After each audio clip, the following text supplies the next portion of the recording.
Hey guys, tonight we begin with something a little darker. A time of plagues, punishments, and pottage.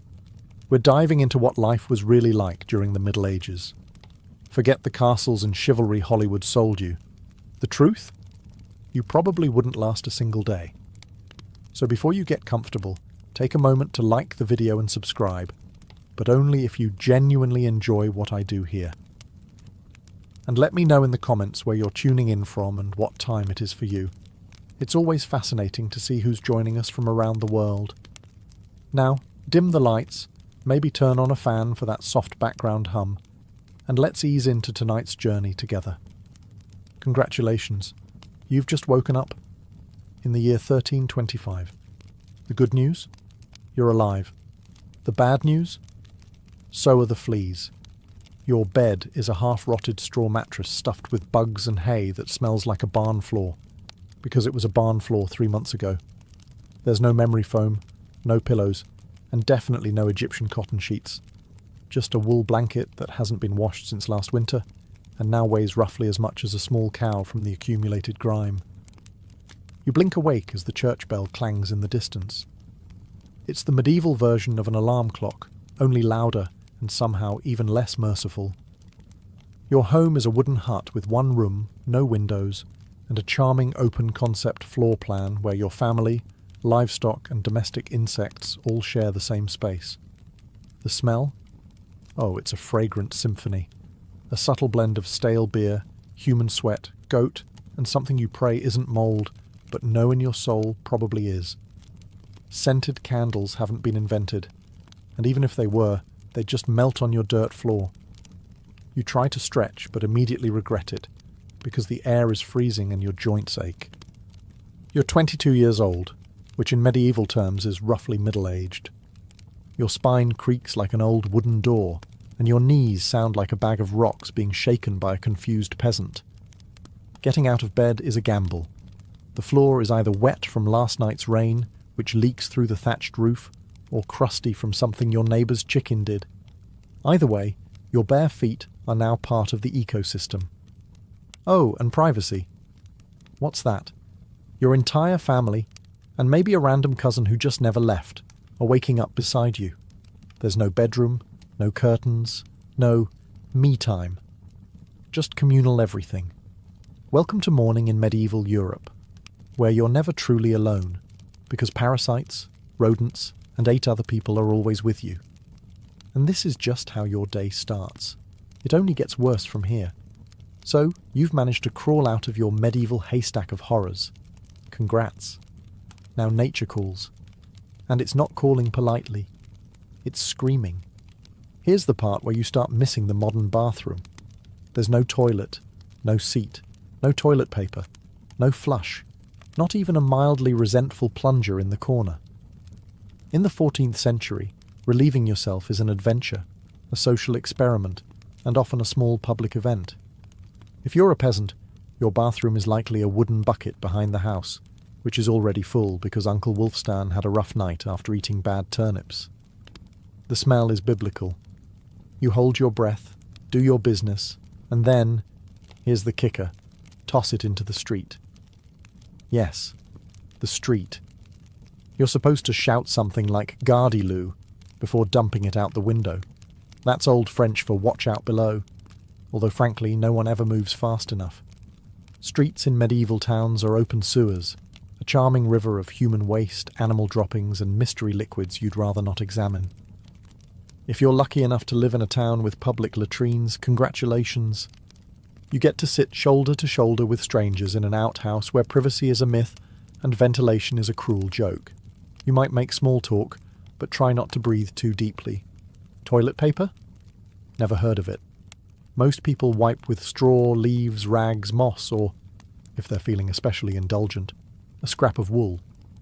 Sometimes, nothing at all. Which might explain why handshakes weren't popular yet. And if you're in a castle, surely it's better, right? Well, sort of. You might have a garderobe, a hole in the wall that drops your waist directly into the moat. Great idea. Except that your enemies know this, and yes, attackers sometimes climbed in through the waist chute, Talk about entering through the back door. So whether you're a farmer or a baron, medieval toileting is a humiliation ritual. It's cold, it's public, it's dangerous, and it's never not disgusting. One slip on a wet stone path, and you're face first in humanity's leftovers, and you still haven't brushed your teeth. But we'll get to that next. You survived the toilet. You deserve a reward, right? Maybe a nice breakfast? Something warm, delicious, comforting? Sorry, this is medieval Europe. Nothing is comforting here. Breakfast, if you can call it that, is a grim affair. There are no eggs Benedict, no coffee machines sputtering awake, and certainly no avocado toast.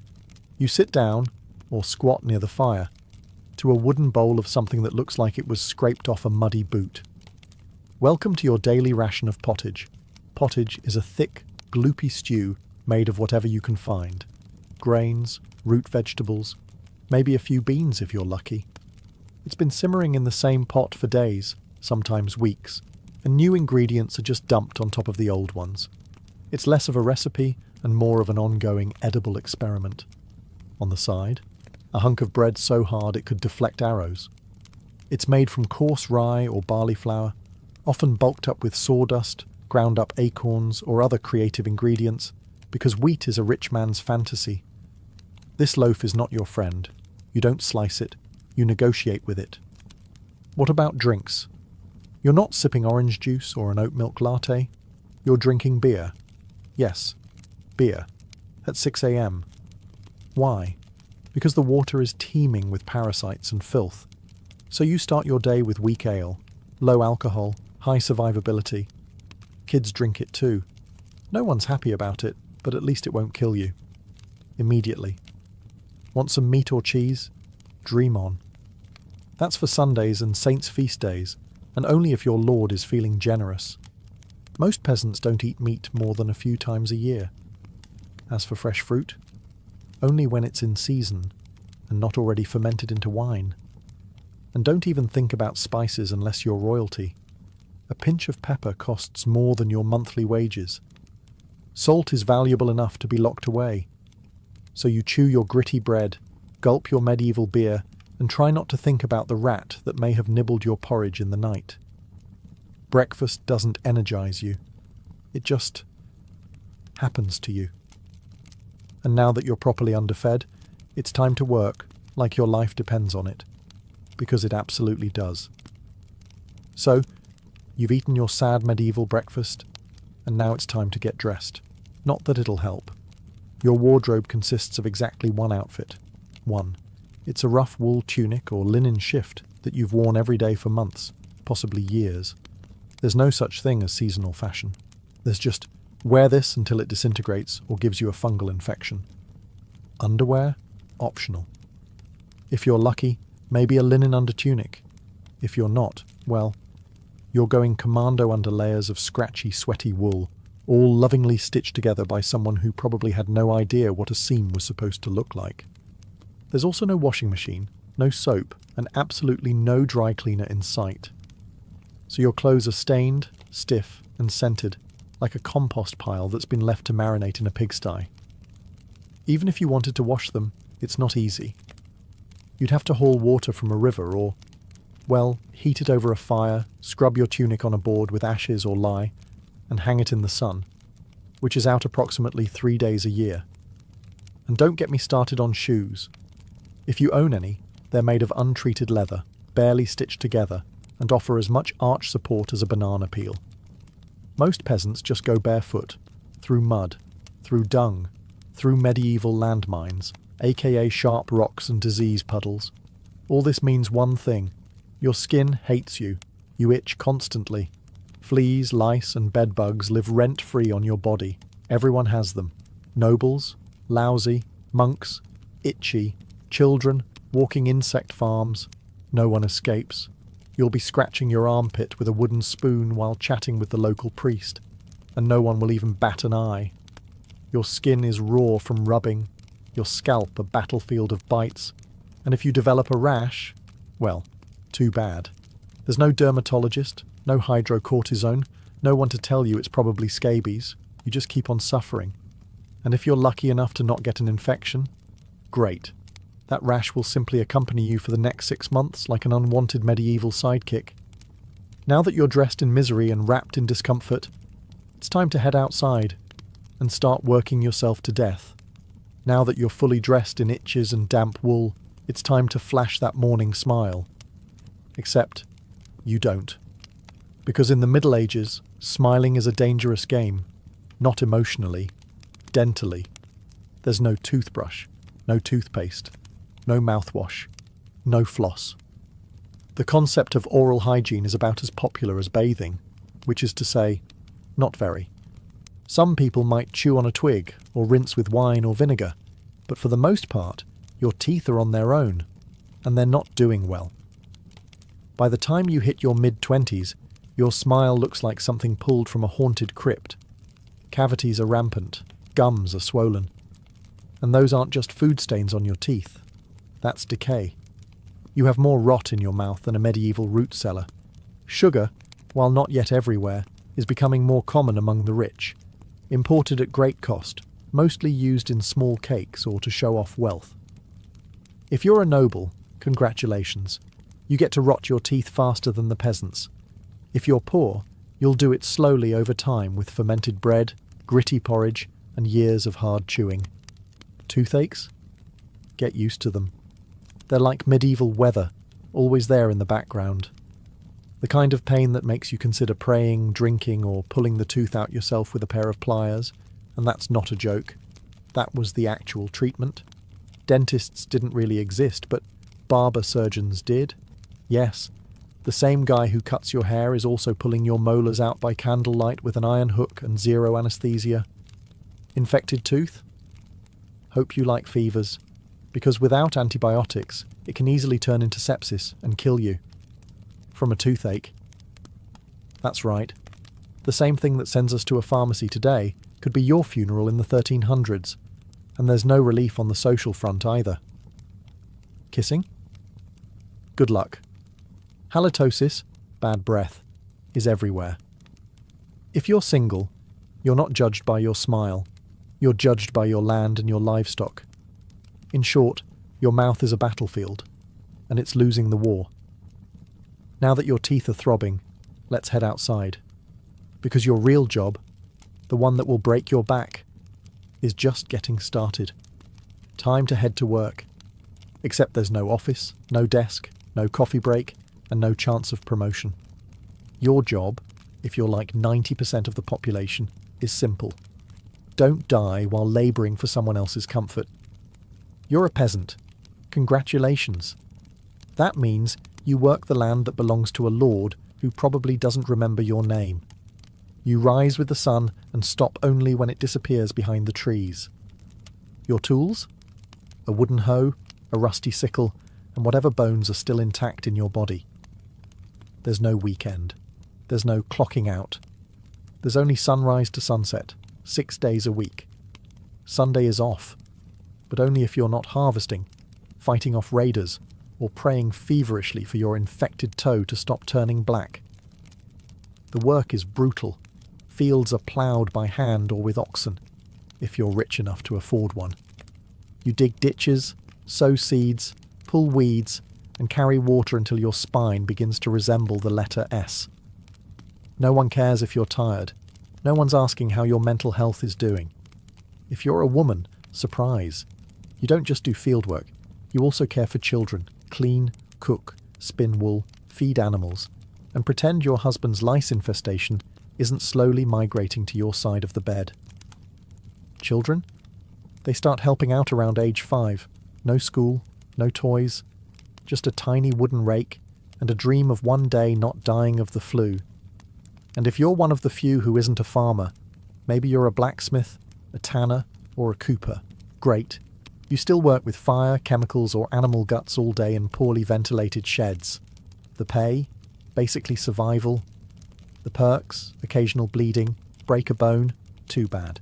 Get a fever, drink some warm beer and keep going. You can't afford to stop. Not even for a day. Because if you don't work, you don't eat. And if you don't eat, well, medieval Europe has a solution for that. It's called being replaced. So you grip your shovel, ignore the blisters, and keep digging. Because in the Middle Ages, your job isn't a career, it's a slow-motion endurance test. Now that your back is on fire from labouring in the fields, let's talk about the weather. Because in the Middle Ages, temperature is less about seasons and more about ongoing punishment from the sky. Let's start with winter. There's no insulation, no central heating, and no weatherproofing. Just wooden walls with gaps you could throw a chicken through. Your windows? Covered with cloth, not glass. The fire in the hearth? Nice in theory, but you don't have enough firewood to keep it going because wood is expensive, and gathering it from the forest is sometimes illegal. Yes, you can be executed for picking up the wrong stick from the wrong forest. You bundle up in your one damp wool tunic, huddle near the dying embers, and still wake up with your nose frozen. Your feet? Permanently cold, often damp. Your fingers? So stiff they feel like tiny medieval popsicles. Frostbite isn't diagnosed, it's just called bad luck. Now fast forward to summer. Sounds better, right? Wrong. In summer, your home turns into a clay oven. There's no fan, no cross breeze, and absolutely no deodorant. You sweat through your layers, but you can't remove them, because showing too much skin is scandalous. And also invites sunburn, insect bites, and social judgment. The flies are out in full force, attracted to your unwashed body, and the smell of last week's goat stew that's still fermenting in the corner. Mosquitoes buzz by your ear while you sleep, assuming you can sleep through the sound of your neighbours yelling and babies crying. In the fields, the sun bakes you. No sunblock, no hat, unless you've fashioned one out of straw like a desperate scarecrow. And the worst part, you still have to work. Heatstroke is just called taking a bad turn, so you're either shivering in your own hovel, wondering if your toes will make it to spring, or you're sweating through your only pair of socks while your thighs chafe into oblivion. And the one thing that never changes, no matter the season, your clothes still itch, your food is still terrible, and your next job, still waiting. Welcome to climate control, medieval style. There is none. Feeling thirsty? Need to freshen up? Want to splash a little water on your face to wake up from this damp fever dream of a life? Too bad. In medieval times, water isn't your friend. It's trying to murder you quietly. Let's start with drinking. The nearby stream looks fresh, bubbling and clear, like something out of a fantasy movie. But spoiler alert, it's not. Upstream, someone just dumped a chamber pot into it. And if not that, then a dead pig is probably decomposing in it. Parasites, bacteria, and the entire microbial army of medieval Europe are waiting in every sip. That's why people drank beer. Yes, beer, even children. But before you imagine medieval kids doing keg stands, understand that it was small beer, weak in alcohol, strong in survival. Brewing boiled the water, so it was safer than whatever flowed through the town ditch. Wine was another option. If you were rich enough to afford it, and unconcerned with functioning properly before noon. What about bathing? Surely water was used for cleaning. In theory, yes. In practice, absolutely not. See, back then, people believed bathing actually opened your pores and let the disease in. That's right. Washing yourself was considered medically risky. You were cleaner, apparently, if you never removed the protective layer of filth caked onto your skin. Communal bathhouses did exist, but they quickly gained reputations as places for gossip, scandal, and sometimes full-on medieval extracurriculars. So naturally, the church got involved and shut many down. Even if you did want to bathe, it was a full production. You'd need to fetch water from the well, boil it over a fire, fill a wooden tub that leaked, and then pray no one else in the house used it before you. Or worse, after. And rainwater? Collected in open barrels where birds poop, insects breed and moss thrives. Sounds refreshing, doesn't it? So whether it's going in your mouth, on your body, or onto your crops, water in the Middle Ages is less of a life source and more of a gamble. One wrong gulp, and you're spending your final days sweating in a straw bed, clutching your stomach, and contemplating all your life choices. Next time you sip tap water, raise a glass for our ancestors. They didn't have the luxury of hydration without hazard, so you drank the water, or maybe you didn't. Maybe you just stubbed your toe on a rock shaped like disappointment. Either way, you're sick. You need help. You need a doctor. Too bad you live in the Middle Ages where medicine is really just polite torture with a theology degree. Let's start with the diagnosis. Everything wrong with you, whether it's a cough, rash, broken bone, or the creeping plague, is caused by your humours being out of balance. The 4 humours were blood, phlegm, yellow bile, and black bile. According to medieval science, your health depends on keeping them balanced, like some sort of internal soup. Got a fever? Too much blood. The answer? Bloodletting. That's right. Let's drain your life force into a bowl using a dull blade or a hungry leech. And yes, barbers were often the ones doing it. Imagine getting a haircut and a hemoglobin extraction in one sitting. 2 for 1, baby. Feeling sad or anxious? That's clearly an excess of black bile. The cure? Laxatives. Maybe a warm herbal purge. Or just prayers and a cold compress while everyone avoids eye contact with you and starts carving your coffin. Now, if you break a bone or get a nasty wound, you're in real trouble. There's no anesthesia, unless you count passing out from pain. Surgery is done with knives that haven't been cleaned since the Crusades. Tools are heated over fire not for sterilization, but because they just look scarier that way. Antibiotics? Centuries away. Germ theory? Not invented yet. They think disease comes from bad air or God being annoyed with your moral failings. Got a stomachache? Must have been your sinful thoughts. Hope you like confessing while vomiting. If your condition gets worse, you'll be treated with more leeches, possibly some crushed beetles, and a priest at your bedside giving last rites just in case. At this point, they're preparing for the cure known as death. And if, by some miracle, you recover, everyone just assumes God took pity on you. The doctor takes full credit and the leech gets promoted. So yes, in the Middle Ages, medicine is less about healing and more about surviving the cure. After a long day of labour, lice, and leeches, it's finally time to eat. You shuffle back to your hovel, stomach growling, ready for the one joy left in life, a warm meal. Bad news. Your meal is probably trying to kill you. Let's begin with the basics. Food preservation doesn't really exist. There's no fridge, no freezer, just salt, smoke, or the hope that winter air keeps things fresh. Your meat, if you're lucky enough to have any, has been hanging for days, covered in flies, marinated in questionable brine, and possibly shared with a rat or two. Bread is the cornerstone of the medieval diet, but even that isn't safe. In bad harvest years, desperate peasants bulk it up with bark, sawdust, or even clay to make it stretch. And if it's rye season, there's a bonus. Ergot, a fungus that causes convulsions, hallucinations, and sometimes death. It's like eating bread laced with LSD and tetanus. Vegetables? Only if they're in season. And you know what's always in season? Turnips. So, many. Turnips.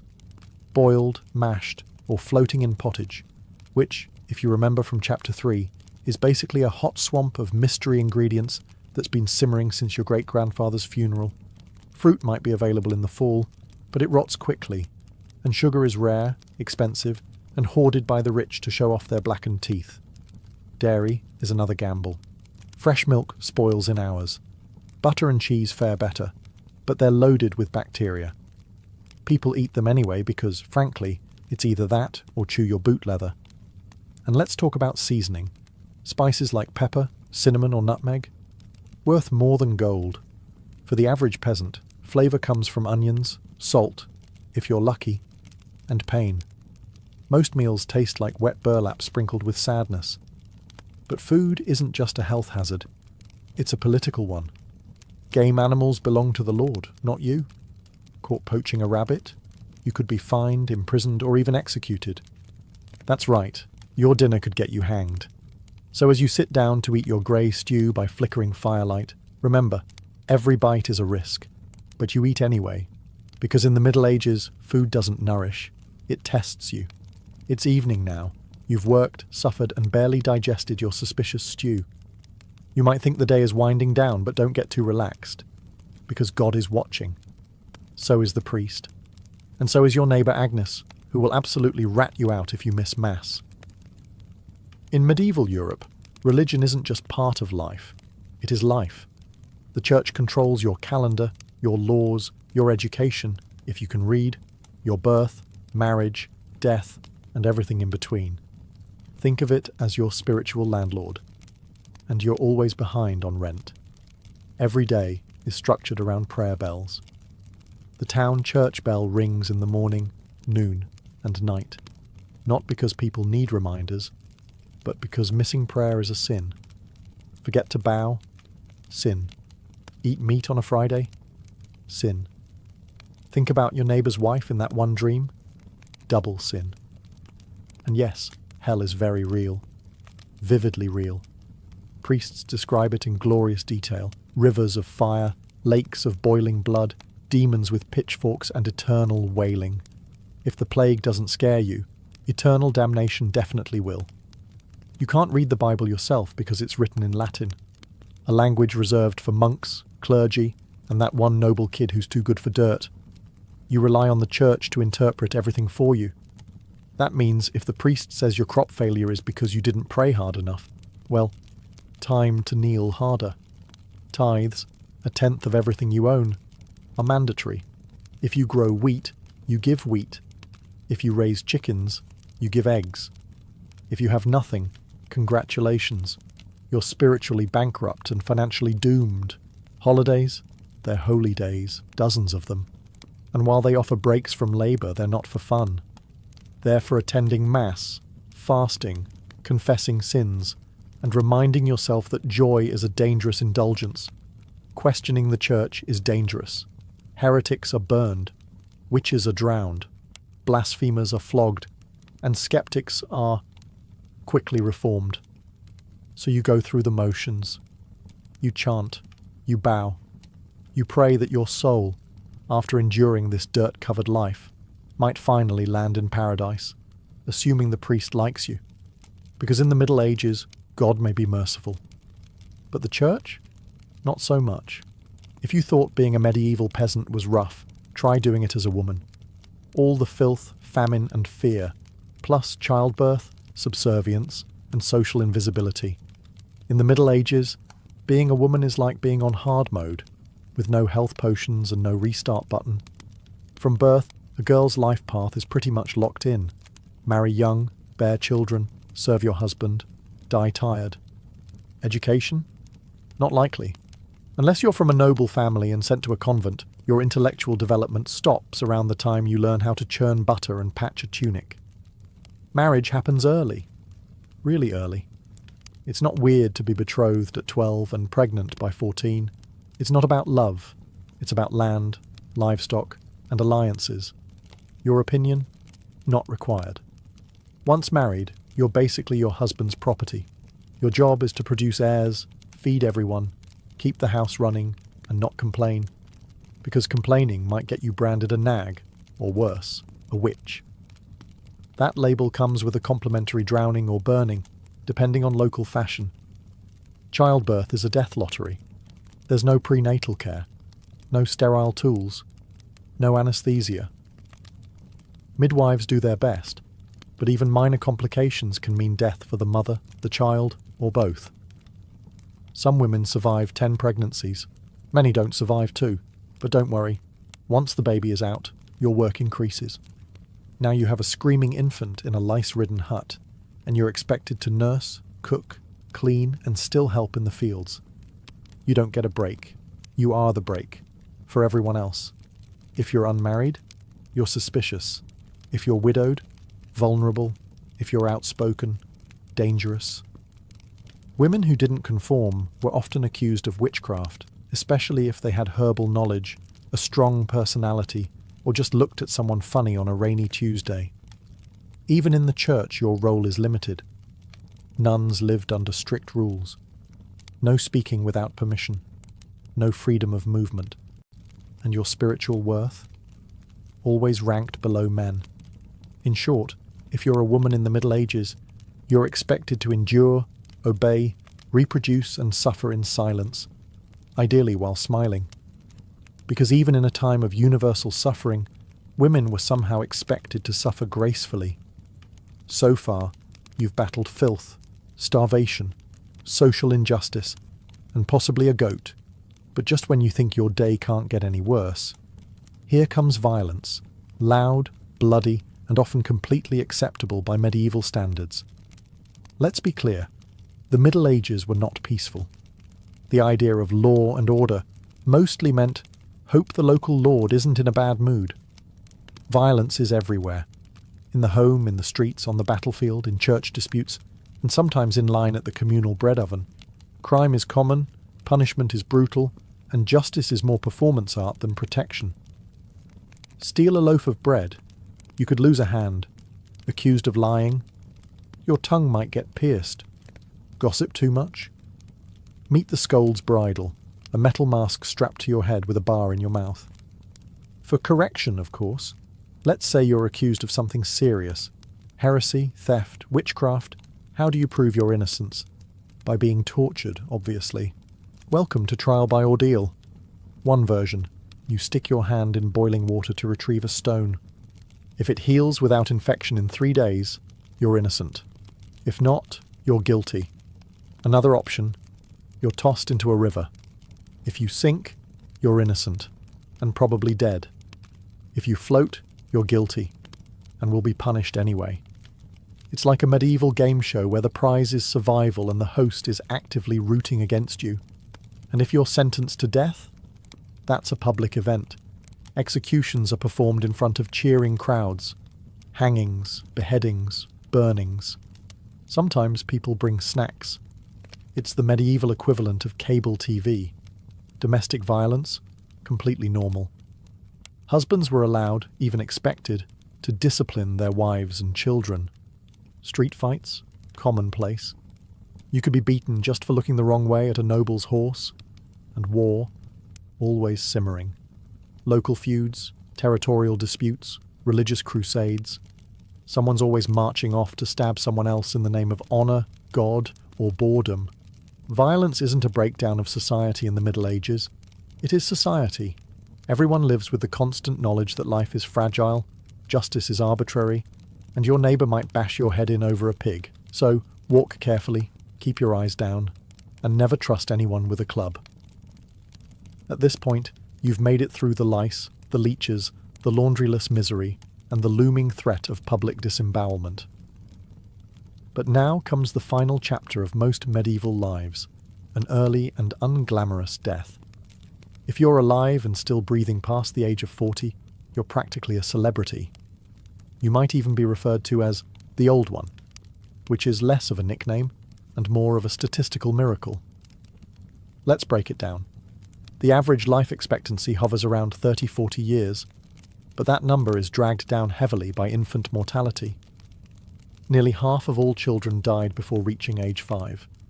Disease, malnutrition, or one bad winter was all it took. No vaccines, no antibiotics, no hope. If you survived childhood, you entered adulthood already exhausted. Work began as soon as you could walk upright, and by 25, your joints creaked like a monastery door. You might be missing several teeth, a finger, and most of your original optimism. Women faced a particularly deadly gauntlet: childbirth. It was one of the leading causes of death for medieval women. No pain relief, no medical intervention, just prayer, hot water, and someone holding your hand while you bled out on a straw-stuffed cot. For men, the dangers were different, but equally relentless. Farming accidents, infections from minor wounds, a neighbour's drunken rage, a crusade gone sideways. Even walking to the market could be risky if you crossed paths with a bored bandit or an angry tax collector. Death could also come quietly, from the plague, which turned cities into cemeteries overnight, or from famine, which could last entire seasons, thinning out entire villages, or from bad luck, like eating spoiled grain and spending your final hours hallucinating and screaming at the walls. And funerals? You were lucky if you got one. Bodies were often buried quickly to avoid disease. No embalming, no polished coffins, just a hole, a few murmured prayers, and a shallow mound of earth, if there was enough space left in the churchyard. So yes, in medieval times, life was brutal, short, and constantly under siege by death in all its casual forms. You didn't retire, you just stopped showing up. And speaking of exits, let's move on to your final chapter. The medieval dream dies. So, how's your day been? You've woken up in filth, relieved yourself into a bucket, brushed your teeth with wishful thinking, nearly passed out from hunger, worked until your spine cried for mercy, scratched your way through itchy wool, prayed to not get plague, and barely dodged a public execution for owning a squirrel. Welcome to a single day in medieval Europe. Still dreaming of becoming a knight? Think again. That romanticized version of the Middle Ages, gallant swordsmen, noble ladies in towers, heroic battles and feasts in candle-lit great halls. It's a myth polished by fairy tales and fantasy books. In truth, the medieval world was gritty, cruel, and deeply unfair. Hierarchy was everything. If you were born poor, you stayed poor. If you were born rich, congratulations. You had a better chance of surviving, but you were still one bad soup away from dysentery and a hasty burial. Even the nobles weren't immune to misery. Castles were drafty stone refrigerators filled with fleas, smoke, and politically motivated marriages. Sure, you had a fur cloak and a goblet of wine, but also a 50% chance of dying in a skirmish or from an infected splinter. Not exactly luxury. The simpler times weren't simple. They were relentless. Everything took longer. Everything hurt more. Everything, from childbirth to chewing, came with consequences. Life was survival, not leisure. And if you did find a quiet moment to think, to dream, to imagine something better, there wasn't much you could do with it. No upward mobility, no modern medicine, no internet to Google, what's this weird rash? You lived, suffered, worked, and died within a 10-mile radius of where you were born. But here's the wildest part. Through all of this, people still laughed, sang songs, told stories, fell in love, and found meaning. Not because life was easy, but because humans are stubborn like that. Even in the darkest chapters, they made space for light.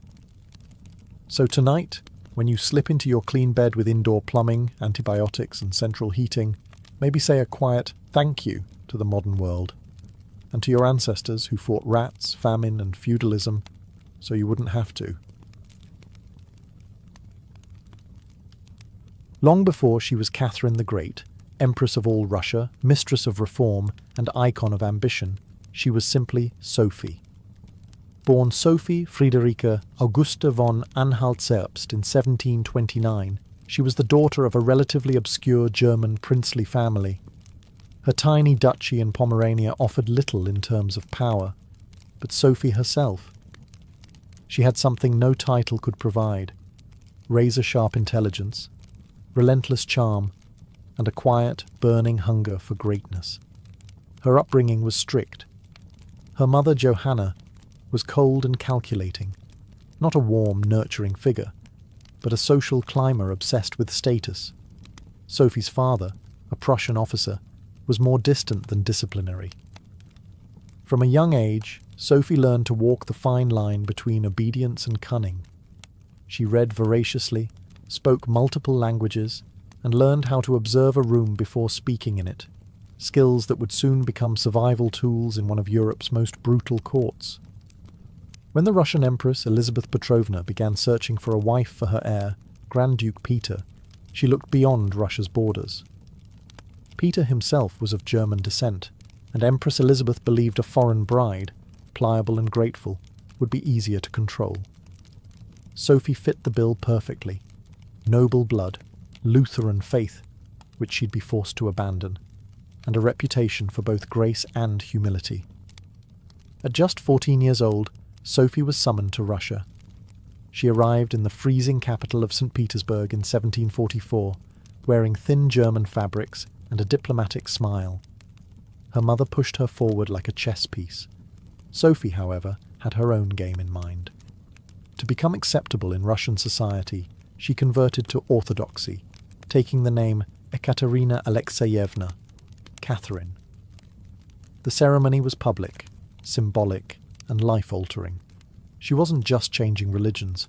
She was burning the bridge behind her, stepping into a foreign empire with no way back. No one watching that quiet teenage girl in a fur-trimmed coat could have predicted what would come next. Betrayal, revolution, enlightenment, and empire. But from the moment Sophie stepped foot in the Russian court, she stopped being a pawn and began planning how to become a queen. Catherine's marriage to Grand Duke Peter was meant to secure her place in Russian royalty, but from the very beginning, it felt more like a cage than a crown. Peter, heir to the Russian throne, was not the dashing prince of fairy tales. Awkward, immature, and obsessed with toy soldiers, he was far more interested in playing war games in his chambers than governing an empire, or showing affection to his new wife. Some accounts even suggest he refused to consummate the marriage for years. He idolized Frederick the Great of Prussia and resented the Russian court that had adopted him. In contrast, Catherine embraced Russia with a fierce determination. She learned the language, studied its history, and memorized Orthodox rituals. She wanted to belong. Peter wanted to escape. This mismatch wasn't just emotional, it was political. The Russian court was a viper's nest of gossip, paranoia, and brutal power games. Empress Elizabeth still ruled with absolute authority, but her health was in decline. Everyone knew a transition was coming, and everyone had an agenda. Catherine was watched constantly. Her letters were read, her friendships monitored, and her every move scrutinized. She couldn't trust her husband, her mother, who was still whispering in her ear on behalf of foreign interests, or even her servants. In this world, alliances could turn into accusations overnight. But Catherine was no fool. She learned to play the court's games quietly, cultivating allies in the shadows. She charmed military officers, made friends with scholars, and developed a reputation for dignity and restraint, a stark contrast to her husband's childish tantrums and open contempt for Russian traditions. Behind closed doors, Catherine began reading Enlightenment thinkers like Voltaire and Montesquieu. While others saw her as a young consort, she was building a vision, not just for herself, but for Russia, a nation of strength, education, and reason. But there was one problem. The longer Peter lived, the longer Catherine remained in limbo, a powerless wife to a man unfit to rule. So she waited, observed, and planned. She knew the Russian throne wouldn't be inherited. It would have to be taken. In 1762, after nearly 2 decades of waiting, watching, and quietly manoeuvring, Catherine saw her moment and seized it with breathtaking precision. Empress Elizabeth had died, and Peter, now Peter III, was finally Tsar. But his reign began unravelling almost immediately. In just a few short months, Peter alienated the church, offended the nobility, insulted the army, and lavished praise on Prussia, Russia's longtime enemy. He reversed key policies, humiliated the clergy, and talked openly about divorcing Catherine to marry his mistress. The court, already wary of his erratic behaviour, turned cold. The army, filled with generals loyal to Catherine, grumbled in corridors. Even ordinary Russians, devout and patriotic, saw Peter as a foreign puppet who mocked their traditions. Catherine, watching all of this unfold, made her move. In July of that same year, while Peter was away at his summer palace, Catherine launched a bloodless coup d'etat. Supported by key military officers, including her lover Grigory Orlov and his influential brothers, she rode through St. Petersburg in full regalia, was proclaimed Empress Catherine II, and won the allegiance of the powerful Imperial Guard. Peter, caught off guard and without allies, surrendered within days. He was taken into custody, and shortly after, found dead under mysterious circumstances. Officially, it was reported as a hemorrhoidal colic. Unofficially, it was murder. Catherine was now empress, not by birth, not by marriage, but by will, wit, and audacity. It was unprecedented. A foreign-born woman with no legitimate claim had taken the Russian throne without a single battle. But her real challenge was just beginning. She had to transform that bold grab for power into a lasting legacy. Would Russia accept her? Would the nobility respect her? Could she hold the empire together without falling victim to the same fate as her husband? Catherine understood that power gained through intrigue could be lost just as easily. She needed to rule not as a schemer, but as a visionary. And so began her transformation, from a careful conspirator to a reforming empress, one who would redraw borders, embrace the Enlightenment, and redefine what it meant to be a woman in power. Once Catherine had the crown, she could have rested on her power, but she didn't. She had something bigger in mind than simply sitting on a throne. She wanted to transform Russia, and not just militarily or politically, but intellectually. While Peter had worshipped Frederick the Great and toy soldiers, Catherine idolized Voltaire, Diderot, and the bold thinkers of the Enlightenment. She believed in reason, progress, education, and the role of a monarch as a servant of the people, even if she herself ruled with absolute authority. Catherine didn't just read Enlightenment philosophy, she lived it. She corresponded directly with Voltaire for over 15 years, flattering him while defending her autocracy. She invited Diderot to her court and even purchased his entire library to support him financially. Behind closed doors, she pored over legal texts, debated reforms, and crafted policies to modernize the empire. Her early reign was filled with efforts to codify Russian law. She formed the Legislative Commission in 1767, an ambitious project intended to rewrite the entire legal code of Russia. Catherine's own nakaz, or instruction, was a political manifesto in disguise, one that spoke of equality before the law, the dangers of torture, and the responsibility of rulers to serve the common good. For an empress in 18th century Russia, it was radical. But Enlightenment ideals had to survive the realities of Russia, a vast, feudal, deeply conservative land, ruled by nobles who liked their serfs exactly where they were, beneath them. Catherine knew this. While she advocated reform, she moved carefully. She abolished some forms of torture, expanded access to secular education, and built schools and libraries. But she also reaffirmed the nobility's control over their serfs to keep them loyal. This was Catherine's balancing act, a philosopher queen in public, a practical empress in private. She walked a tightrope between ideology and survival, between the shining salons of Paris and the gritty politics of Moscow. Her vision for Russia was bold, but always calculated. In many ways, Catherine wasn't trying to make Russia European. She was trying to make Russia modern, on her terms. And that meant reform, yes, but with an iron hand in a velvet glove. Catherine wasn't content with reforming Russia from within. She wanted to expand it outward, to make it an empire worthy of fear, admiration, and envy. Where Peter the Great had opened a window to the west, Catherine aimed to knock down the walls.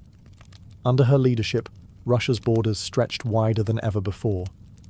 She waged wars not just to defend her crown, but to reshape the map of Europe. One of her most significant campaigns was against the Ottoman Empire. These wars, fought in waves throughout the 1760s and 1770s, weren't just about territory. They were about influence. Catherine saw herself as the liberator of Orthodox Christians living under Muslim rule and as the rightful protector of Eastern Europe. Under generals like Alexander Suvorov and Grigory Potemkin, Russia captured key regions including Crimea, the northern coast of the Black Sea, and access to warm water ports, something Russian Tsars had coveted for generations. These victories weren't just military, they were symbolic. With each conquest, Catherine sent a message. Russia was no longer the distant, backward cousin of Europe. It was a continental force. She also turned her gaze westward. In a series of deals and diplomatic maneuvers, Catherine participated in the partitions of Poland, carving up the struggling Polish-Lithuanian Commonwealth along with Austria and Prussia. By the end of the Third Partition in 1795, Poland was erased from the map, and Russia claimed vast new lands and millions of new subjects. But Catherine didn't just conquer with armies. She also colonized with ideas. New cities were built. Trade routes were expanded. German settlers were invited to cultivate Russian farmland. The empire became a mosaic, from the icy Baltic to the sun-drenched shores of the Black Sea. And through it all, Catherine remained the central force, reading reports, issuing orders, and personally overseeing the shape of her expanding empire. Critics would accuse her of being power-hungry, even imperialistic. But to Catherine, expansion wasn't ambition, it was destiny. A great ruler, she believed, was measured not just by ideas but by borders. She didn't just want to rule Russia. She wanted to remake it as a civilized empire, feared by its enemies, respected by its peers, and loyal to her alone. For all her brilliance and power, Catherine the Great was just as famous for what went on behind palace doors. And no, not all of it was whispered in libraries. Catherine's private life became one of the most talked about aspects of her reign. She had lovers, not just one or two, but a carefully curated parade of them, many decades younger, often handsome, and sometimes politically influential. She didn't hide them. In fact, she often rewarded them with titles, estates, and pensions, if they behaved well. If not, they were quietly dismissed, sometimes with a polite thank you and a promotion. Among the most important of these lovers was Grigory Potemkin, a man as brilliant as he was bold. Their relationship blurred the lines between romance, politics, and partnership. Some historians believe they may have even married in secret. Together, they shaped military campaigns, colonization projects, and the transformation of southern Russia. Potemkin wasn't just a lover, he was her co-ruler in many ways. Still, Europe couldn't look past the scandal. Gossip swirled. Satirical pamphlets painted her as lustful, insatiable, even unhinged. And after her death, the rumours only got worse, the most infamous being the completely false and grotesque tale involving a horse, spread by her enemies to smear her legacy. But why the obsession? Simple. Catherine was a woman who wielded power unapologetically, and in a world where female rulers were expected to be either saintly virgins or tragic figures, she refused to play the role. She lived, loved, and ruled on her own terms, and that made her dangerous. Ironically, while her critics painted her as immoral, Catherine herself was deeply philosophical about love and sexuality. She believed pleasure was a natural part of life, and that personal relationships didn't have to threaten public responsibility. She separated emotion from governance, a feat few male rulers managed. In reality, her liaisons were often strategic. She surrounded herself with men who were loyal, capable, and politically useful. And when they ceased to be, she let them go, usually with a smile and a generous retirement. Catherine's love life didn't weaken her rule. It was part of her strategy, a blend of passion and power that made her unforgettable, envied and feared. For all her charisma and control, Catherine's reign was not without peril. And in 1773, that peril came in the form of a bearded Cossack named Yemelyan Pugachev. He was no ordinary rebel. Pugachev claimed to be none other than Peter III, Catherine's dead husband. According to him, he had survived the coup and now returned to reclaim the throne from the German usurper. It was absurd. Peter was long gone. But to Russia's oppressed and exhausted lower classes, the claim didn't need to be true. It just needed to offer hope. Pugachev promised liberation, an end to serfdom, lower taxes, and land for the common people. His words lit a fire across the Volga River region, especially among Cossacks, peasants, and old believers. In a time when the gap between nobles and serfs had widened brutally, his promises sounded like salvation. The Pugachev rebellion became the largest peasant uprising in Russian history. Towns were taken, fortresses fell, Nobles were slaughtered. For a terrifying moment, it seemed as if the empire itself might fracture. Catherine was shaken. This wasn't a foreign war she could win with cavalry and treaties. This was a revolt from within. Her own people, rising against the system she ruled. But Catherine didn't panic. She acted. She dispatched professional military forces to crush the rebellion, ruthlessly. Pugachev's forces were defeated in 1774. He was captured, displayed in an iron cage, and eventually beheaded in Moscow, a public warning to all who dared follow. Afterward, Catherine doubled down on order and control. Her dreams of liberating the serfs quietly faded into silence. The rebellion had shown her the limits of enlightenment in a country still shackled by feudalism. She now leaned harder on the nobility, who offered loyalty in exchange for absolute control over their serfs. This was a turning point. The empress who once quoted Voltaire now prioritized stability over philosophy. Reform became cautious, surveillance increased. Rebellion, even whispered, was to be stomped out before it had breath. Pugachev may have lost his head, but he left behind a warning that haunted Catherine, that power built on inequality could only hold so long before the storm came crashing through. By the time Catherine the Great approached the final years of her life, she had ruled Russia for over 3 decades, longer than any female ruler in Russian history. From the moment she seized power, she had defied expectations, reshaped her empire, and redefined what a woman and a monarch could be. Under Catherine's reign, Russia became a true European powerhouse. Its territory expanded by over 200,000 square miles, swallowing Crimea, parts of Poland, and stretches of the Black Sea coast. These weren't just military wins, they were strategic pivots, securing warm water ports and reshaping trade. But her legacy wasn't only drawn on maps. Catherine left a cultural mark as well.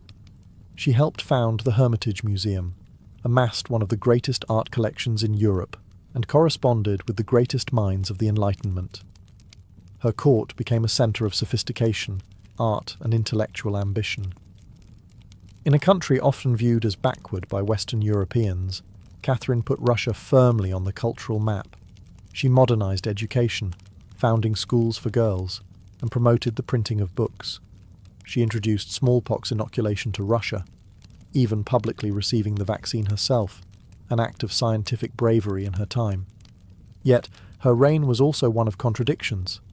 While she admired Enlightenment ideals, she never freed the serfs. In fact, she extended serfdom deeper into Russia's territories.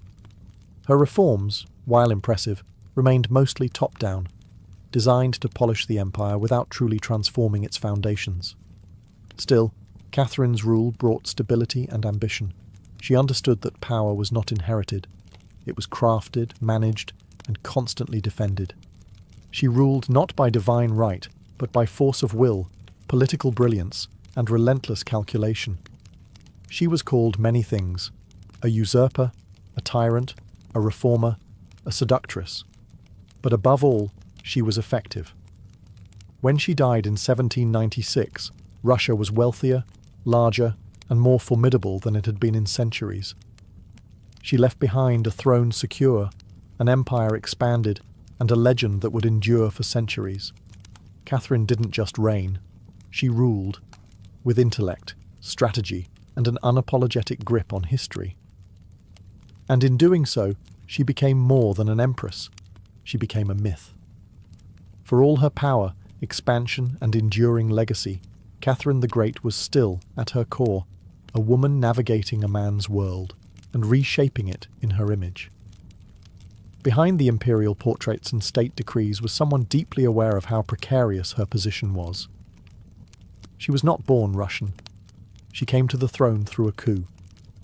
She ruled an empire that didn't want a woman in charge, and yet she not only endured, she thrived. Catherine was never content to be ornamental. She read constantly, wrote endlessly, and never stopped learning. Her daily schedule was intense.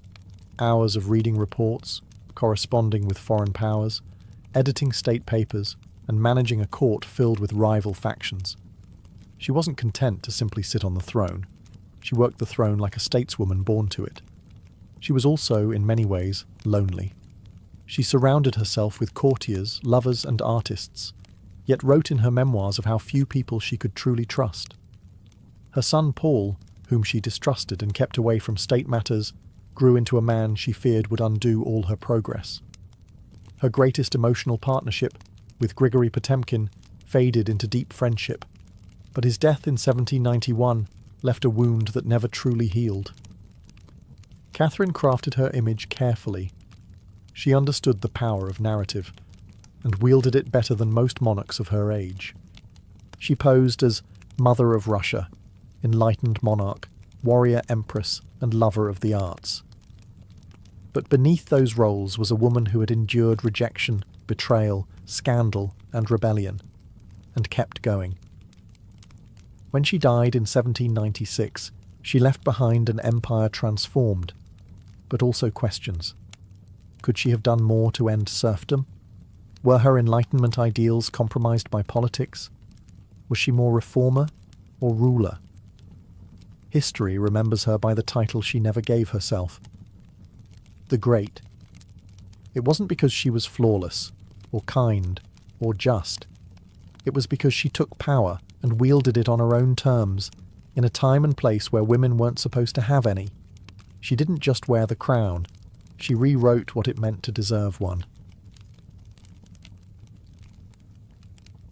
In the humid depths of the Chiapas jungle in southern Mexico, the ruins of Palenque whisper stories from the ancient Maya world. Towering temples rise above the canopy, their limestone faces eroded by time, but still brimming with secrets. And in 1994, one of those secrets revealed itself. A team of Mexican archaeologists, led by Fanny Lopez Jimenez, was surveying Temple 3, a relatively modest pyramid, next to the more famous Temple of the Inscriptions, the burial site of the mighty king Pakal the Great. Temple 3 wasn't expected to hold much, until they noticed something odd, a sealed, hidden chamber beneath the structure. No looters had touched it. It was pristine. When the archaeologists broke through and lowered themselves inside, they found a stone sarcophagus resting in silence. The air was heavy with the weight of centuries. As they opened the lid, red dust rose like smoke. Brilliant, shocking red. The interior was covered in powdered cinnabar, a toxic mercury sulfide used ceremonially by the Maya. And lying within that crimson cloud was the skeleton of a woman. She had been buried with care and reverence. Her bones were fragile but intact, her skull still wearing a jade mask, and her body surrounded by funerary offerings. Necklaces, diadems, ear spools, all crafted from jade and shell. Everything about the burial screamed royalty. Yet no name was inscribed, no glyphs identified her. It was one of the richest female burials ever found in Mesoamerica. And yet, it was a total enigma. Why was she buried in red powder? Who was she? Was she a queen, a priestess, or perhaps even Pakal's wife? The researchers called her the Red Queen, and the name stuck. But even with modern forensics, they couldn't say for sure who she was, only that she had lived around the 7th century, during the golden age of Palenque. Unlike most Maya tombs, hers had been hidden, untouched, and purposefully isolated. Her burial wasn't just ceremonial, it was spiritual. This woman wasn't meant to be remembered with words. She was meant to be remembered through ritual, through colour, and through the mystery she left behind. The most haunting feature of the Red Queen's tomb wasn't her jade jewellery, or the silence of the sealed chamber. It was the red dust. A thick layer of powdered cinnabar covered everything. The sarcophagus, the walls, her bones, even the offerings around her. It clung like blood to stone. To the Maya, this was no accident. Cinnabar, made from crushed mercury sulfide, was one of the most sacred and dangerous substances in the ancient world. Its vibrant red colour wasn't just visually striking. It symbolized blood, rebirth, and the life force that connected the human and divine realms. Red was sacred. It was the colour of sunrise, of sacrifice, of life emerging from death. And it wasn't just symbolic, it was spiritual. Covering the dead in cinnabar was a ritual meant to transform the body, preserving it not for eternity, but for transition. In Maya belief, death wasn't the end. It was a passage, a crossing into another cosmic layer. And so the Red Queen, whoever she was being prepared not just for burial, but for deification. But there's another layer to this. Cinnabar is toxic. Repeated exposure can lead to mercury poisoning, tremors, hallucinations, even death. The Maya likely didn't understand the chemistry, but they felt its potency. It was volatile, powerful, dangerous. To bathe a corpse in it was to declare this person was no ordinary mortal. In Palenque, very few were buried with cinnabar. Pakal the Great, the mighty king whose pyramid dominates the site, was one. His body, like hers, was also saturated in the red powder. That detail alone drew speculation. Was the Red Queen his wife? His mother? Or someone of equal divine status? Her skull had been placed on a layer of jaguar skin, another sacred symbol. Around her, bone needles, obsidian blades, and miniature jade figurines hinted at rituals performed either during her life or in her honour at death. Every part of her burial told a story without words, a story of power cloaked in secrecy, a woman prepared to cross into the underworld, not in silence, but in ceremony, drenched in the colour of sacrifice.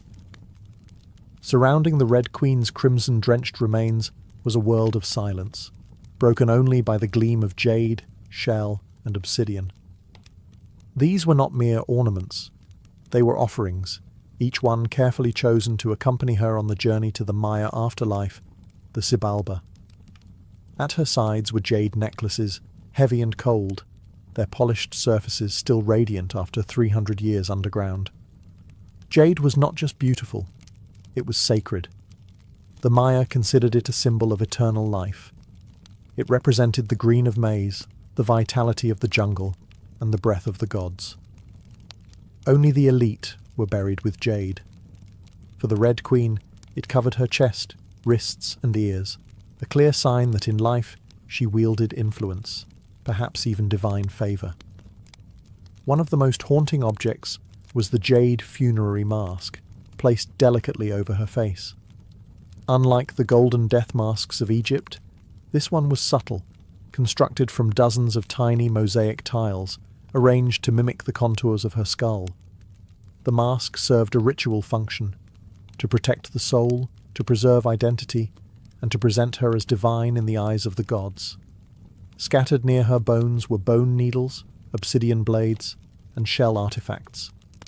These could have been tools of ritual or symbols of her status, as priestess, healer, or royal matriarch. One bone pin was engraved, faint but purposeful, a small echo of her voice lost to time. At her feet and along the edges of the tomb were ceramic vessels, still sealed, likely once filled with offerings, food, drink, or incense to sustain her spirit beyond death. The Maya believed the afterlife was a journey, dangerous, layered, filled with challenges. These items weren't luxuries, they were necessities. To modernize, the tomb feels intimate, not overloaded, but intentional. There was no gold, no chariots, no pomp, just items chosen with spiritual weight. It was a map for the soul. Through these treasures, we glimpse how the Maya understood death, not as finality, but as a transition of power. The Red Queen wasn't buried to be forgotten. She was being prepared to ascend. For all the grandeur of her tomb, the Red Queen left behind one haunting void. No name. No inscriptions adorned her sarcophagus. No glyphs on the walls identified her. She was clearly someone powerful. But who? From the moment her tomb was opened, scholars began trying to connect the dots. The most compelling theory? That the Red Queen was Tsakbu Ajau, the wife of Kinich Janab Pakal, known today as Pakal the Great, the most famous ruler of Palenque. Tsakbu Ajau was more than just Pakal's consort. She was born into nobility and married into Palank's royal dynasty at a young age. She bore at least 3 sons, all of whom held high status, and she played a key ceremonial role during her husband's reign. If anyone could be buried with such honour, it was her. Supporting this theory was the tomb's location, just a few feet away from Pakal's own grand burial in Temple of the Inscriptions. The proximity suggests a deliberate pairing, husband and wife, rulers even in death. And then there's the cinnabar. Only 2 burials in Palank were found with such intense cinnabar coverage, Pakal and the Red Queen. It's unlikely this was coincidence. But here's where the mystery deepens. DNA tests were conducted on both sets of remains in hopes of confirming the connection. But the results? Inconclusive. The woman's bones showed no direct maternal link to Pakal, but that didn't rule out a spousal relationship. After all, marriage does not require shared blood. Some have argued she could have been Sakkuk, Pakal's powerful mother, who ruled Palank before he came of age. Others suggest she may have been a high priestess, or a sister, or a royal ancestor whose name has simply been lost to history's erosion. Still, the evidence points most strongly to Tsakbu Ajau, a queen by title, a mother of kings, and a spiritual counterpart to Pakal. The lack of a name may not be an oversight. It may have been intentional. In Maya cosmology, the soul lived on not through monuments, but through ritual, symbol, and the whispers of the earth.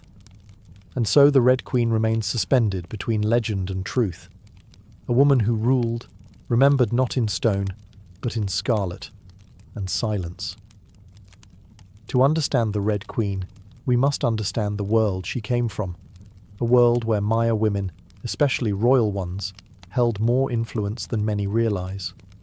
In Maya civilization, politics was often a family affair. Royal women weren't merely passive consorts. They were diplomats, priestesses, and power brokers. They conducted rituals, sponsored temples, and played crucial roles in maintaining dynastic legitimacy. Their bloodlines were political capital, used to forge alliances and secure claims to the throne. Take Sakkuk, for example, the mother of Pakal the Great. When the throne of Palank was left vacant, she took power herself and ruled as queen regent until her son came of age. She wasn't a placeholder. She was a ruler in her own right, issuing decrees and overseeing construction projects. Without her, Pakal may never have risen at all.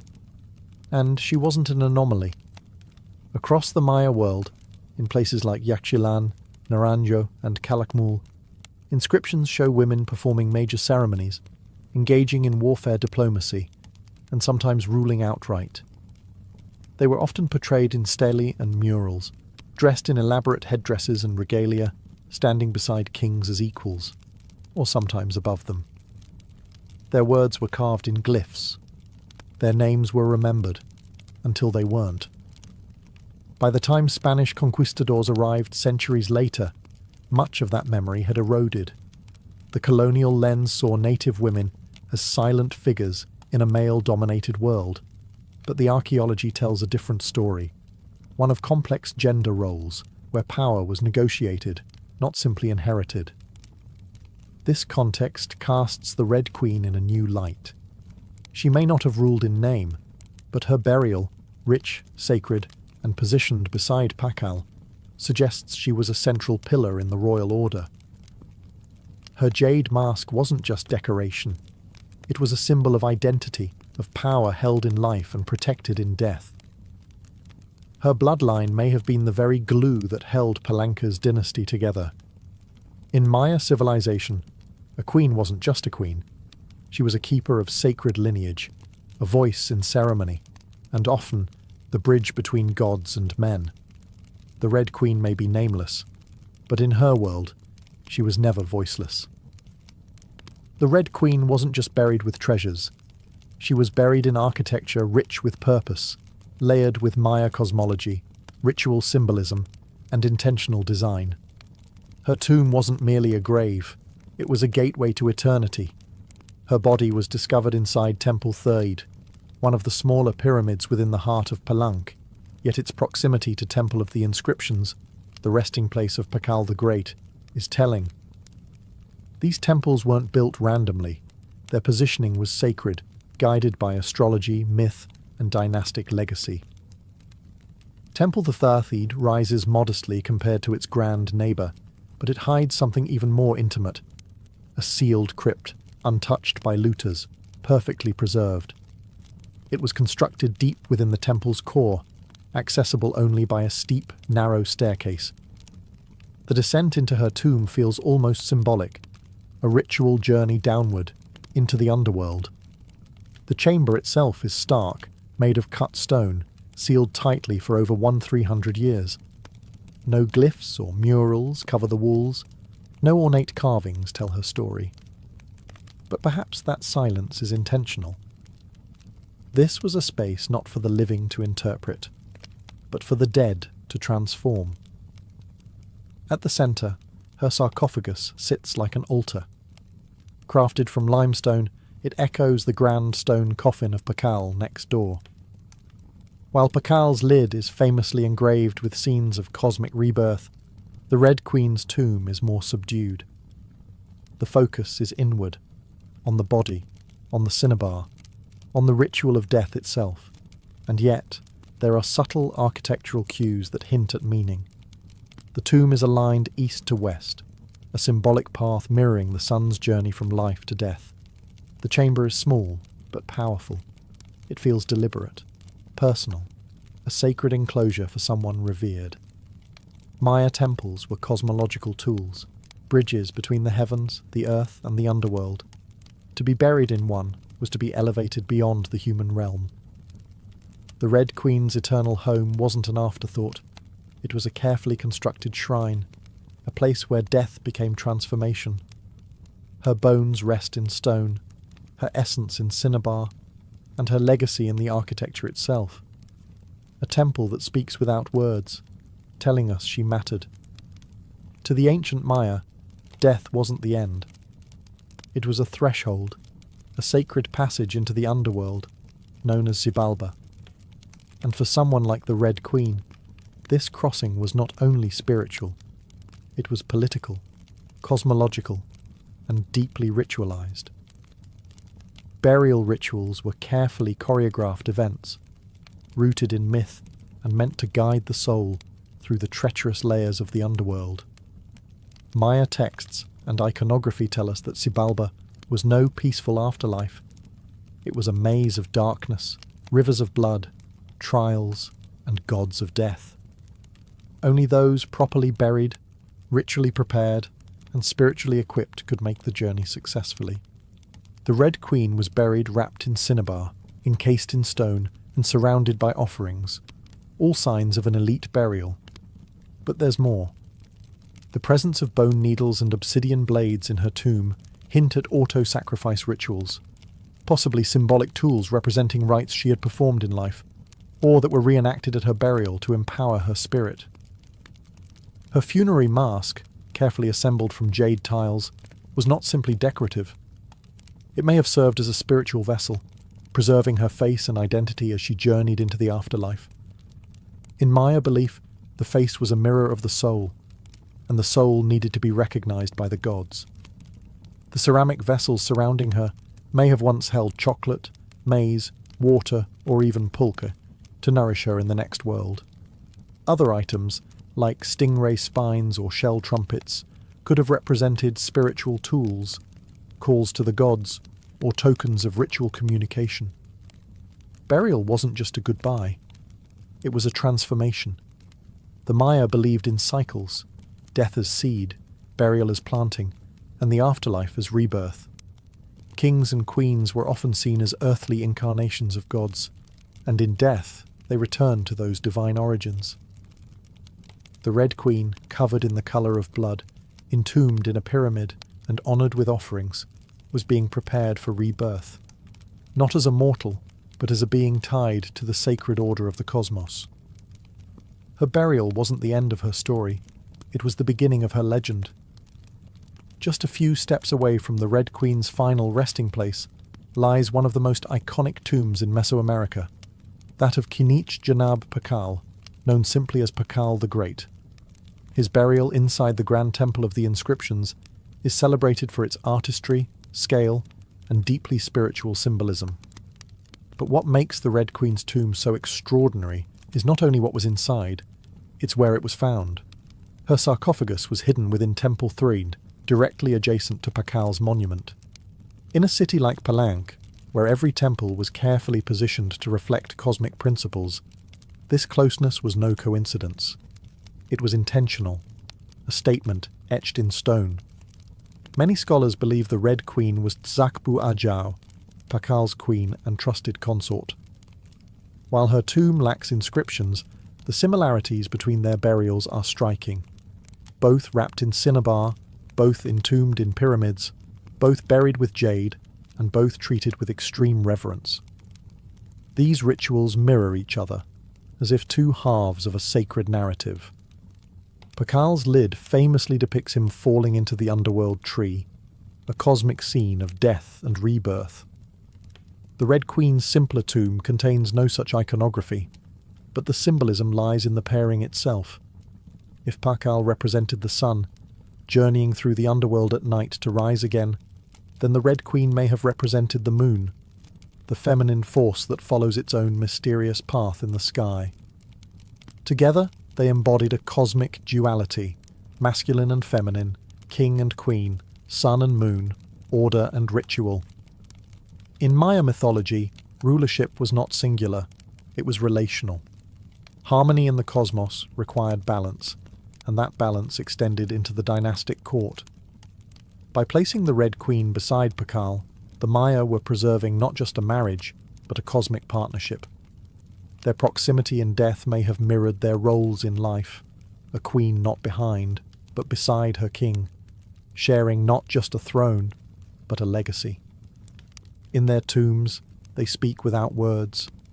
Two souls, wrapped in cinnabar and stone, joined across eternity, one of history's most sacred silences. Though her name was lost to time, the Red Queen of Palenque endures, not as a forgotten relic, but as one of the most enigmatic and powerful women of the ancient world. Her tomb, sealed for over 1,300 years, now whispers across centuries, inviting questions that echo louder with every discovery. She represents a mystery that still resists full understanding. We may never know exactly who she was. No glyph carved her name, no stela told her story. And yet, the care in her burial, the richness of her offerings, the symbolism of her crimson-drenched bones, all speak of a woman profoundly important. Not merely as a wife or consort, but as someone who held real influence, spiritual weight, and royal blood. Today, the Red Queen forces us to re-evaluate assumptions. She's a reminder that in the ancient Maya world, women were not silent. They led rituals, governed cities, and shaped dynasties. While kings like Pakal have long taken the spotlight, the Red Queen's re-emergence reminds us that power did not belong to men alone. It flowed through mothers, queens, priestesses, and visionaries. Her legacy is more than the treasures she left behind. It's the conversation she started among archaeologists, historians, artists, and storytellers. Every jade bead, every layer of cinnabar, every architectural choice in Temple Thethid tells us something deliberate. This woman mattered, and perhaps that's the most extraordinary part of her story. Not what we know, but what we still don't. The Red Queen teaches us that history isn't just a collection of facts, it's a living puzzle, a shared human longing to connect with the past. In that sense, her legacy is still unfolding. She lies wrapped in red, the colour of life and sacrifice, of blood and rebirth. Her face, once hidden behind a jade mask, now stares back at us through science, art, and wonder. She remains nameless, but not voiceless. Mysterious, but not forgotten.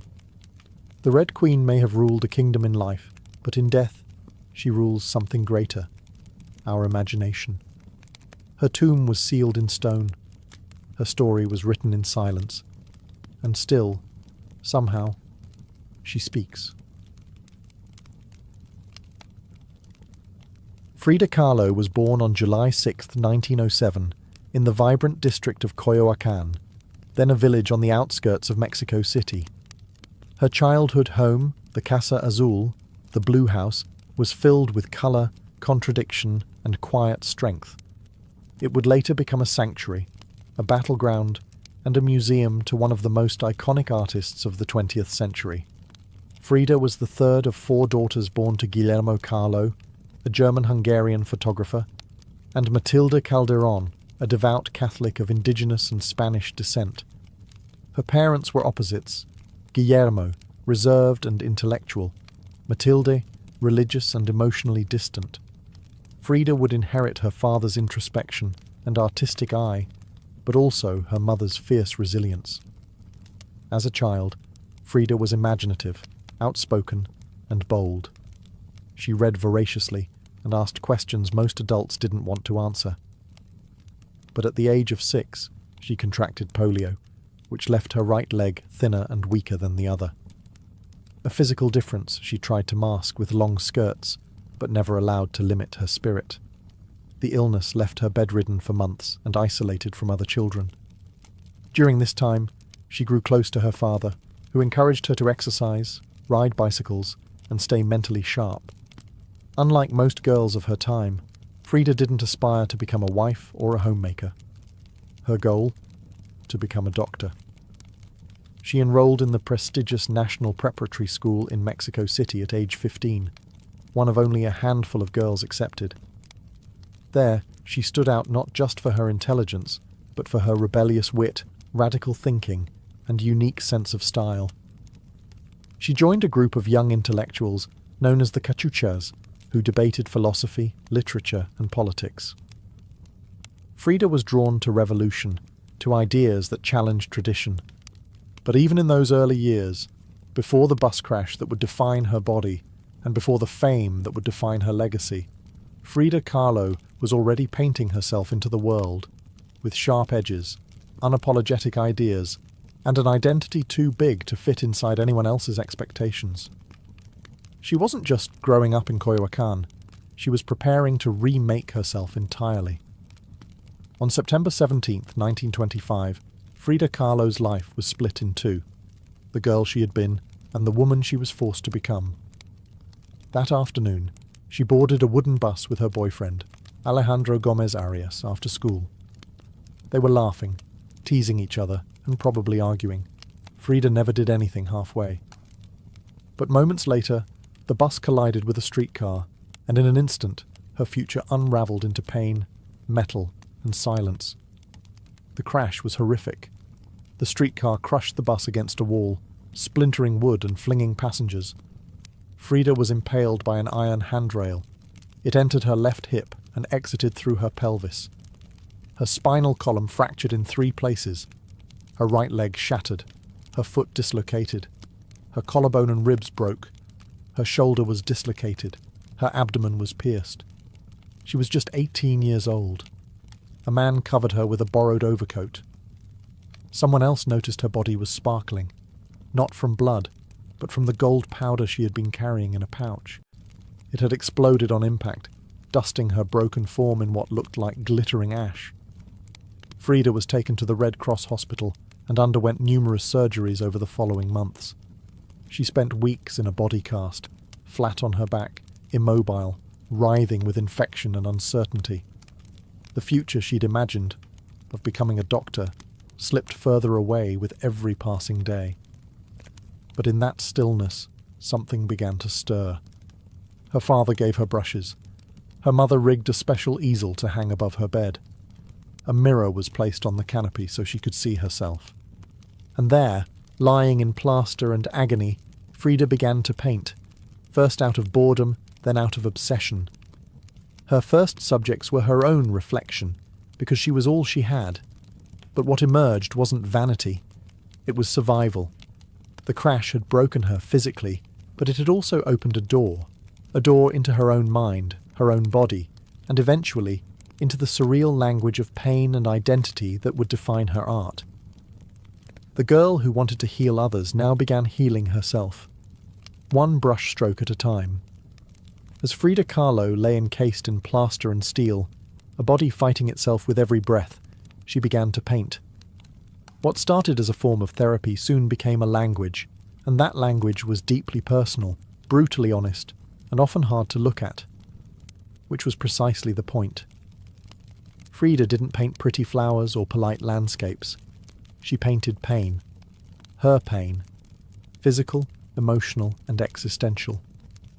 Her first subjects were self-portraits, not because she was vain, but because, as she famously said, "I paint myself because I am so often alone, and because I am the subject I know best." Her early works were small in scale, painted on tin or wood panels, inspired by Mexican retablos, devotional paintings meant to tell stories of suffering and miracles. Frida turned this tradition inward. Her body became the canvas. Her emotions became the altar. She painted herself as split, as pierced, as bleeding. In one painting, she is impaled by nails, like a modern-day martyr. In another, she floats in a barren landscape, tethered to a broken column, a metaphor for her shattered spine. She painted herself weeping, fractured, decapitated, and bare, but never passive, always watching. Her pain was not sanitized. She painted the ugliness of trauma with beauty, defiance, and even humor. Each piece was a reclamation of her body, her experience, and her identity as a woman in a world that often tried to define her. But Frida wasn't just telling her story. She was inventing a new kind of visual narrative, one that blended Mexican folk art, surrealism, medical illustration, and symbolism. Her paintings became dreamlike autopsies of her soul, framed in color, culture, and myth. By the time she recovered enough to walk again, albeit painfully, Frida was no longer the girl who had wanted to be a doctor. She was an artist, and her art was unlike anything anyone had seen. She had taken the worst thing that had ever happened to her and turned it into a source of creation. Frida Kahlo didn't just paint her pain. She made the world look at it, and in doing so, she turned suffering into a sacred act of self-expression. In 1928, still recovering, still painting, and just 21 years old, Frida Kahlo met the man who would become the most profound and turbulent relationship of her life, Diego Rivera. He was 20 years her senior, already Mexico's most famous painter. Massive in both stature and presence, Rivera was a giant of Mexican muralism, known for his sweeping, politically charged frescoes that told the story of the Mexican people. Frida had seen his work before. She admired it. But now she wanted his opinion of her work. She brought her paintings to him at the Ministry of Education, interrupting his scaffolded work to ask bluntly, "Do I have talent?" Diego took one look and said yes, and not just out of kindness. He recognized in her something rare, an unfiltered voice, raw and unpretentious, full of rage, irony, pain, and beauty. They began a relationship that was as consuming as it was creative. Frida once said, "I suffered 2 accidents in my life. One in which a streetcar knocked me down. The other was Diego." They married in 1929, an odd pairing to outsiders. Diego, massive, unfaithful, politically famous. Frida, sharp-tongued, fiercely independent, already walking with a cane. Her parents called it a marriage between an elephant and a dove. Their bond was passionate, but chaotic. Diego supported her art and encouraged her growth as a painter, but he was also endlessly unfaithful, even with Frida's own sister, Christina. Frida was devastated, and in return, she took lovers of her own, both men and women, including rumoured affairs with Leon Trotsky and painter Georgia O'Keeffe. They divorced in 1939, then remarried a year later with different terms.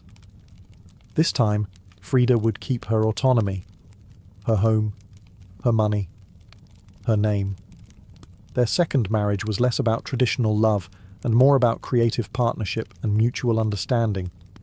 Despite the betrayals and the heartbreak, Diego remained a constant force in Frida's life. He challenged her, he wounded her, But he also believed in her, as an artist, as a revolutionary, and as a woman who could redefine what painting could be. Together, they were not peaceful, but they were legendary. In the 1930s, Frida Kahlo followed Diego Rivera on a journey north to San Francisco, Detroit, and New York, as he completed high-profile mural commissions. These years abroad brought her face-to-face with American industrialism, wealth, and the contradictions of capitalism, and they left her with deep political discomfort. Frida was a proud Mexican nationalist, a committed communist, and an admirer of indigenous traditions. The opulence she witnessed in the United States, especially while the Great Depression ravaged much of the country, only deepened her sense of disillusionment. In letters home, she mocked the culture's materialism and obsession with appearances. She missed the grit, colour, and contradiction of Mexico. While Diego painted enormous murals on factory walls, Frida began to paint smaller, quieter revolutions, deeply personal works on tin and canvas. Her style solidified, sharp, surreal, emotional, and intimate. It was during this time that she produced some of her most iconic self-portraits. Frida didn't just paint herself for vanity. She painted herself to survive. Her identity became her landscape. With her body constantly in pain, from her accident, multiple surgeries, and a failed pregnancy in Detroit, she turned inward. Her portraits showed her bleeding, fragmented, exposed. Yet her face was always calm, always direct, unapologetic. One of her most powerful works, Henry Ford Hospital, shows her lying on a hospital bed, crying, surrounded by floating symbols of loss. A fetus, a snail, medical equipment, a cracked pelvis. It was raw, graphic, and deeply emotional, a canvas that bled with truth. Back in Mexico, Frida immersed herself in leftist politics. She and Diego welcomed Leon Trotsky into their home while he lived in exile. Frida wore Tehuana dresses, traditional indigenous garments, not just as fashion, but as a political and cultural statement. Her art was never disconnected from her beliefs. Her identity, her body, and her ideology all intertwined in her work. While Rivera was painting murals of revolution, Frida painted its human cost, the body in pieces, the mind on fire, and the self always staring back. In exile and in illness, she became not just a painter of pain, but a painter of resistance. When Frida Kahlo returned to Mexico in the late 1930s, she was no longer just Diego Rivera's wife. She had become something else entirely. A force, an artist whose work radiated with raw honesty, surreal symbolism, and cultural identity. Back in her homeland, she stepped fully into herself. Her Casa Azul in Coyoacán became a sanctuary of colour and contradiction. Bright cobalt walls, yellow trim, Aztec statues in the garden, monkeys and parrots wandering freely. The house was a living extension of Frida's imagination. It was a blend of tradition and rebellion, elegance and earth. Here, she surrounded herself with pre-Columbian artifacts, ex-votos, folk art, and revolutionary books. She wore bold Tehuana dresses, wove flowers into her hair, and painted amid the scent of copal incense and the sounds of mariachi on the street outside. This period marked an explosion of creativity. Her paintings became more intricate, more symbolic, and more political.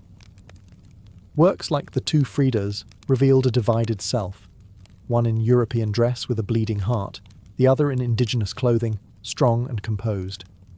It was Frida's visual autobiography, a portrait of love, loss, and heritage. In 1939, she exhibited her work in Paris, where artists like Picasso, Breton, and Kandinsky praised her fiercely original style. But even among the surrealists, Frida stood apart. When André Breton tried to label her as one of their own, she pushed back. "They thought I was a surrealist," she said. "But I wasn't. I never painted dreams. I painted my own reality." She painted Mexico, not the romantic postcard version, but the living, breathing country she adored. Her work pulsed with symbolism, skeletons, hummingbirds, hearts, thorns, corn, and blood. She honored the indigenous roots of her homeland while unmasking the violence of its past and present. But even as her artistic voice grew stronger, her health continued to decline. Multiple surgeries, infections, and chronic pain became daily realities. Still, she painted through it, propped up in bed, torso bound in corsets, fingers clenched around the brush. Frida had returned to Mexico not to rest, but to reclaim her power, through paint, through politics, and through her fearless embrace of the self. As the 1940s wore on, Frida Kahlo's body continued to betray her. Her spine was deteriorating. Her right leg was constantly infected. She underwent more than 30 surgeries in her lifetime, often in grueling succession. At times, she was bedridden for months, encased in body casts or immobilized by traction devices that stretched her bones apart. But still, she painted. Each canvas during these years became both a release and an act of resistance. Her works grew darker, more defiant. She painted with a clarity sharpened by pain, refusing to hide behind metaphor. In The Broken Column, she presents herself split down the middle, her body pierced with nails, a cracked ionic column replacing her spine. Yet her face is stoic, her gaze unflinching. Pain for Frida was no longer just a subject. It was her companion, her antagonist, her muse. Her political voice also grew louder. She joined the Mexican Communist Party, marched in demonstrations, wrote fiery letters, and called out imperialism and injustice. When her health no longer allowed her to walk, she appeared at protests in a wheelchair, defiantly holding signs and shouting slogans.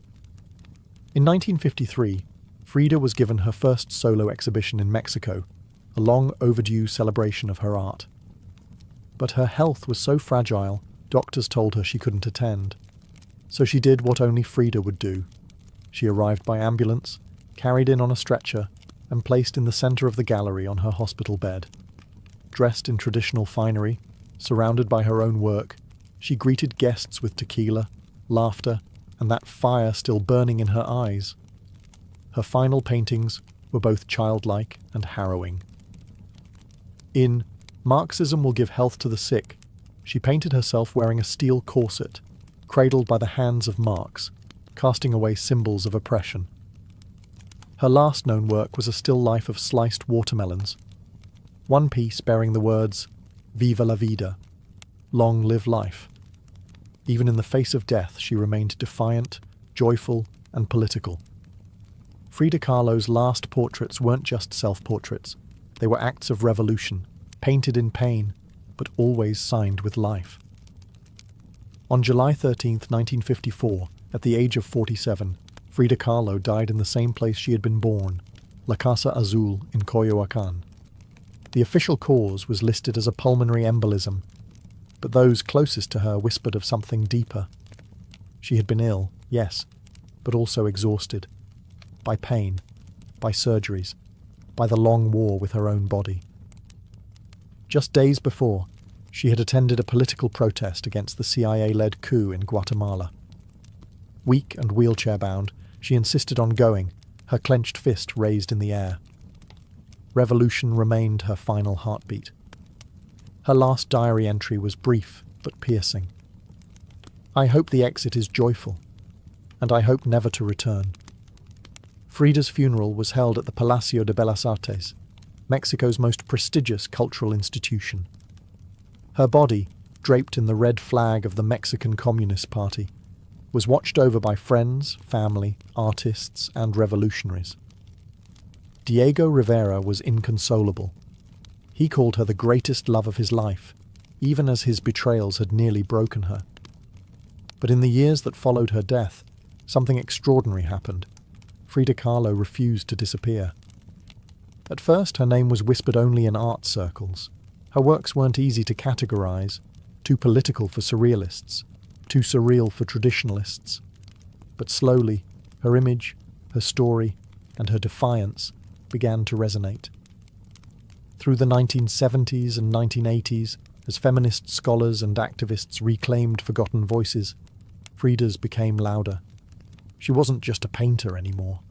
She was a symbol of pain turned into beauty, of feminism born through resistance, of Mexican identity celebrated without apology, of queerness, disability, revolution, and authenticity. Her face, unibrow, gaze, flowers in her hair, became iconic. Her home became a museum. Her diary became a sacred text. And her paintings now hang in the world's greatest museums. Frida Kahlo had lived much of her life in Diego's shadow. But in death, she stepped forward. She didn't just leave behind paintings. She left behind a mirror and dared us all to look, not with pity, not with fear, but with fire. Today, Frida Kahlo's face is everywhere. Printed on t-shirts, painted on murals, turned into dolls, memes, posters, and icons. Her signature unibrow, her flower-crowned hair, her direct gaze, all instantly recognizable. But what makes her legacy powerful isn't just that people know her face, it's that they recognize the truth behind it. Frida didn't try to be flawless. She didn't fit into boxes. She wasn't conventional, and she didn't care to be. In a world that demands perfection, she gave us realness. Raw, messy, vibrant, angry, joyful, contradictory realness. She celebrated what made her different: her disability, her queerness, her politics, her culture, and turned it into art that transcended borders and decades. She's become more than an artist.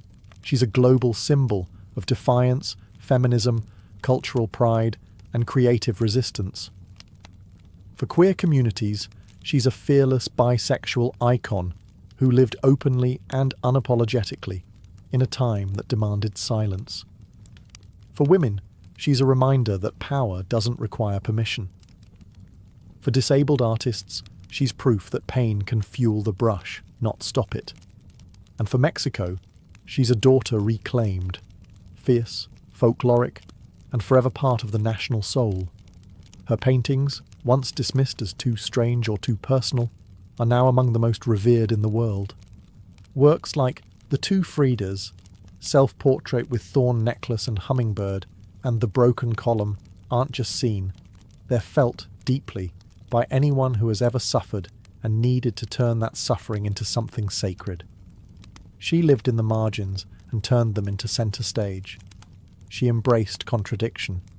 A communist who wore gold, a woman betrayed who loved again, a body in pieces with a soul unbreakable. And through it all, she painted, not just with colour, but with conviction. Frida Kahlo never asked to be a symbol. She simply told the truth about herself, and in doing so, told the truth for millions of others who had never seen themselves reflected in art before. Now, when we see her face, we see courage, we see colour, we see resistance, we see Frida, not gone, but immortal.